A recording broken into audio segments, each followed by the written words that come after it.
Hi. Hi. Hi, Nini. I heard that you have been working on a research about digital technologies over the summer. What is your research focused on? Yes, I have been researching something called digital colonialism. Oh, what is that? You know how the Industrial Revolution in Britain in the 19th century? Britain got a lot of labor and capital from the world because of its imperialism and the transatlantic slave trade. Something similar is happening with digital technologies in the 21st century. What? You mean countries are using laborers and capitals from other countries? Yes, in my research, I looked at three different ways that companies like Google, Apple, Facebook, Amazon, and Microsoft gained profits from the developing countries, mostly in the global south, and gained control over the population through digital technologies.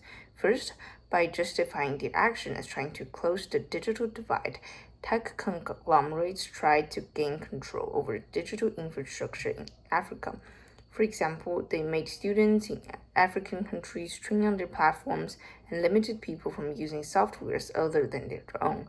Many companies also created their monopolies in these countries so that local companies cannot compete with them.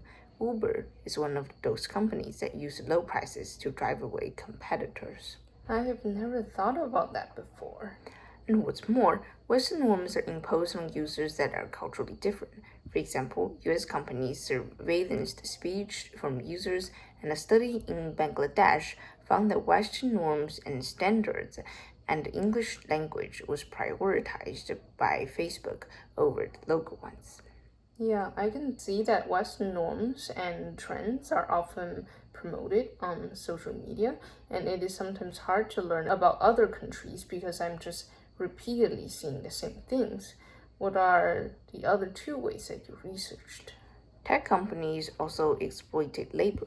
Although digital technologies created a lot of jobs in the global south, many laborers are not compensated properly for their work and face poor working conditions.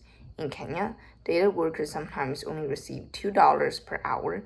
In Democratic Republic of Congo, Uber drivers sometimes work 24 hours for their jobs.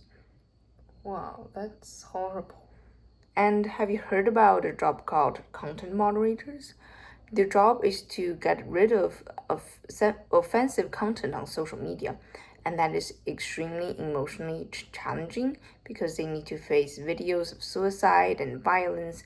Companies also force their workers to align themselves with Western values and standards. This work really harms people's mental health. This is completely inhuman.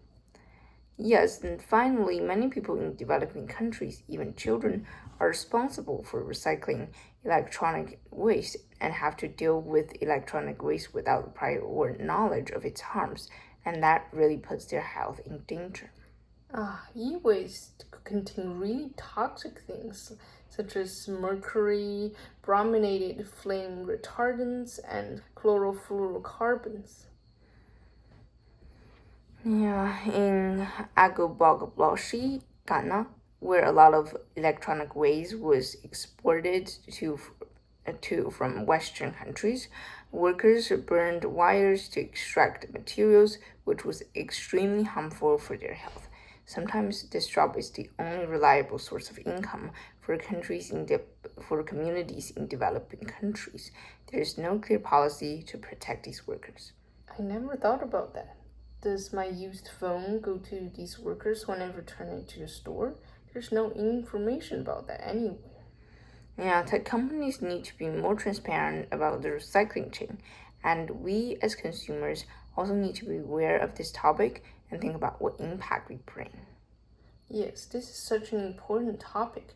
Although digital technologies have brought us a lot of convenience, we need to challenge these imperialistic and inhumane issues behind these companies. Thank you for your research, Nini. Yeah, Bye. bye.